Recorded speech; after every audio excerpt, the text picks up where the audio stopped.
It's time to take a look at what's happening around Wyoming for Tuesday, December 3rd. I'm Wendy Corr, bringing you headlines from the Cowboy State Daily newsroom, brought to you by the Cowboy State Daily Morning Show with Jake.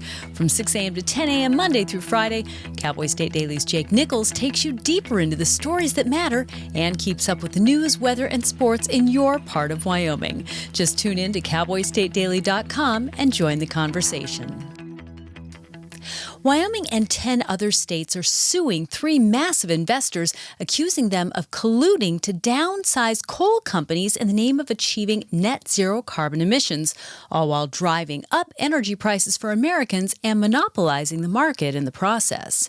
Cowboy State Daily's Claire McFarland reports that BlackRock Incorporated, State Street Corporation, and Vanguard Group Incorporated all acquired large percentages of major coal companies, then used their influence to bully the companies into cutting production. That's according to the lawsuit. The lawsuit alleges that these investors together own like a third of the biggest coal companies, which you're not even over 50% at that point, even all 3 of them together. But they're alleging that BlackRock and Vanguard and State Street are kind of leveraging the influence that they do have through that 33% to cast votes and rally support and just replace the directors of the coal companies with those who are willing to downsize and to cut production. The document also points out that renewable energy sources like solar and wind can't furnish the constant power supply that power companies are obligated to provide. Well, a company based in Turkey is making a big play in Wyoming's Trona patch. Sisicam has decided to negotiate for Sinner Group's indirect shares in Sisicam, Wyoming, and Pacific Soda, which is building out Wyoming's largest new Trona mine. Cowboy State Daily's Renee Jean reports that the move, if realized, positions Sisicam as the parent of Pacific Soda and the largest new Trona mine in the largest Trona patch in the world. Trona is used for all kinds of things. It's used to make glass. It's used for detergents. It's used for soaps. It's useful in just manufacturing processes. Part of what's pushing up the demand right now for Trona is lithium batteries. Those are used in a lot of electrical vehicles and other applications. And so having these companies come in and add millions more tons of Trona to the supply line is really pretty cool. And it keeps America's edge on the Trona supply chain. Trona is a limited resource with only 3 known locations in the world, in Wyoming, China, and Turkey. But Wyoming's, at a 90% share, is the largest reserve by far. Trona is a common source of soda ash, which is used to make a variety of necessary products. Well, there's nothing like warm weather to start December.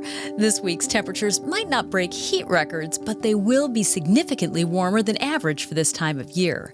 Cowboy State Daily's Andrew Rossi reports that temperatures across western Wyoming have been above average for months, and that trend will continue this week. It's not an unusual way to start December. So we're talking temperatures in the 50s and the 40s, which is high for this time of year, but that also means no wind. So it's not going to be as windy as usual. And then we're going to settle into a cold winter pattern as we get into the weekend and into next week. While the month will begin warm, that doesn't mean Wyoming won't have a white Christmas. Cowboy State Daily meteorologist Don Day says that from what he's seeing, it does look like the weather pattern is changing next week through the week of Christmas, so there might just be snow on the ground in time for the holiday. President Joe Biden's sweeping pardon of his son Hunter for ongoing federal gun and tax evasion charges has raised the ire of Wyoming's congressional delegation. U.S. Representative Harriet Hageman told Cowboy State Daily's Leah Wolfson she expected Biden's pardon to be an inevitable event, but said she doesn't believe that makes the action right. In Biden's pardon, he exonerates his son on any and all charges that his son could be facing from the past 10 years. This dates back to January 1st, 2014, which is a significant date because just a few months after, Hunter Biden started working for Burisma Holdings, a Ukrainian company that he's received significant heat from Republicans for working for. Hageman said that no one is above the law, and this is another instance of where President Joe Biden thinks he's above the law. According to Politico, it's the most expansive pardon issued by a president since 1974, when former President Richard Nixon was pardoned by former President Gerald Ford. A homemade propane bomb planted in the tool shed of a Northeast Wyoming oil field equipment company could have caused a lot of damage had it worked. That's what Weston County Sheriff Brian Colvard told Cowboy State Daily's Greg Johnson. But he said just how the agricultural-sized 100-pound propane tank was rigged to potentially explode or cause a fire overnight Friday was difficult to give details about while an investigation is active. It apparently had been left there sometime after folks went home from work on Friday and before someone came in Saturday morning. They went into this tool shed, found what appeared to be a propane bomb, called the sheriff's office. They confirmed, yes, it was a bomb. There was propane in the tank, but it wasn't full and it had not gone off. Possible fingerprints were found on the bomb, and investigators are following up other leads that make Colvard hopeful a suspect may be identified and possibly arrested in the near future. And now let's take a look at today's weather with Cowboy State Daily meteorologist Don Day. With a big ridge of high pressure over Wyoming and surrounding states, we're going to have another fair day today. In fact, temperatures will be pretty mild. Some of the locations out on the central and southern plains could be going into the mid to upper 50s, will be a touch cooler. Temperatures are going to kind of bounce around a little bit, back down into the 40s Wednesday and 40s and 50s around most areas through Thursday and Friday. And through Friday, we're still looking at a very quiet stretch of weather. The weekend will bring about some changes. We'll have more on that tomorrow. You can get Don's full forecast on the Cowboy State Daily website. I'll be back in just 15 seconds with more news. Open enrollment is here. Discover a range of low-cost plans from Blue Cross Blue Shield of Wyoming. Shop now to find the best option for you. Online, in town, in touch. We're right around the corner. Blue Cross Blue Shield of Wyoming. What's your plan?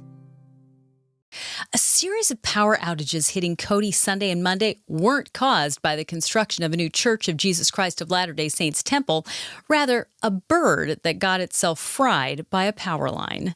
Many people took to social media to blame the ongoing construction of a controversial 101-foot-tall Church of Jesus Christ of Latter-day Saints temple for the power outages because of the church's demands on the local energy grid. But Philip Bowman, Public Works Director for the city of Cody, told Cowboy State Daily's Leo Wolfson that's just not true. A dead bird was found at the scene of the crime, if you will, and there was kind of burn marks and scorches that appear to indicate that the Avarian species, not the temple itself, is to be blamed for the outages. Some people had pointed to the fact that City of Cody Electrical Department workers were working on the site of the temple on a power box, apparently on a feverish pace on Monday morning, but Bowman said that's only because they were trying to restore power to the temple area itself, and they were also a victim of the outage. Animal-caused power outages are not an unheard-of phenomenon in Wyoming. In 2022, an unknown animal caused a significant power outage in Laramie. Similar outages were also caused in Cody in 2022 and 2021 because of raccoons. A St. Stephen's man accused of trying to kidnap a teenage girl from outside a movie theater in Riverton 2 years ago has agreed to plead guilty. Terrence Paul Jenkins, 40 years old, plans to plead guilty to 2 counts of aggravated robbery, 1 of attempted kidnapping, third-degree arson, and aggravated assault, according to Crime and Courts reporter Claire McFarland. It was really shocking at the time because Riverton, despite having a lot of violent crime, is not known for stranger crime, where like a stranger might try to take you or hurt you necessarily. So that's what's being alleged here. The court documents say that she fought him off really hard, that despite being held at knife point, she just fought, and he got away with her car and her phone, but not with her. Jenkins will have to give a confession to each charge in court and admit to being a habitual criminal. If the judge accepts the plea agreement, the prosecutor will drop a 6th charge of attempted rape. And those who can't keep themselves from getting too up close and personal while trying to take selfies with the Cowboy State's famous bears, bison, and other wild critters now have a little extra help from the Selfie Control Instagram app. Cowboy State Daily's Mark Hines reports that the app was launched this year by the Jackson Hole Travel and Tourism Board ahead of peak tourist season in hopes of teaching tourists to back off to the recommended distances from wildlife. What this app does, if you as a tourist are walking up to an animal with your phone and you get too close, it will set off an alert that basically tells you you're getting too close, you need to back off. Because, of course, we have this chronic problem of people wanting to crowd wildlife, especially around our national parks here in Wyoming. I guess when they say there's an app for everything, literally there's an app for everything, including keeping dummies away from wildlife. However, some Wyomingites said they wonder about the app's effectiveness because the people who most need to use it are also the least likely to use it.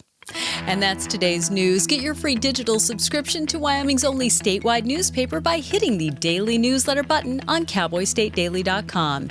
And you can watch this newscast every day by clicking subscribe on our YouTube channel. And don't forget to drop in on the Cowboy State Daily Morning Show with Jake Nichols Monday through Friday from 6 to 10 a.m. Thanks for tuning in. I'm Wendy Corr for Cowboy State Daily.